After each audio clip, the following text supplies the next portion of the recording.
মায়াদ্বীপ বিনোদনের জন্য গড়ে উঠেছে এই জায়গাটি। আর এই জায়গাটি অবস্থিত নারায়ণগঞ্জ জেলার আড়াইহাজার উপজেলার এই মেঘনা নদীর বিশাল এই চরের এলাকাটির নাম হলো কালোপাহাড়িয়া।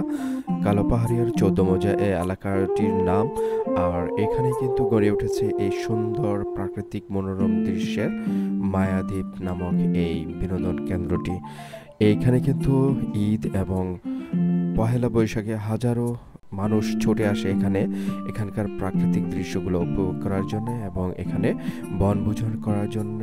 আর এই মায়াদ্বীপের এই প্রাকৃতিক দৃশ্যের মাঝে কিছুটা সময় কাটানোর জন্য আজকের এই মায়াদ্বীপের দৃশ্যগুলো যদি আপনাদের কাছে ভালো লেগে থাকে বেশি করে লাইক কমেন্ট এবং শেয়ার করে দিবেন।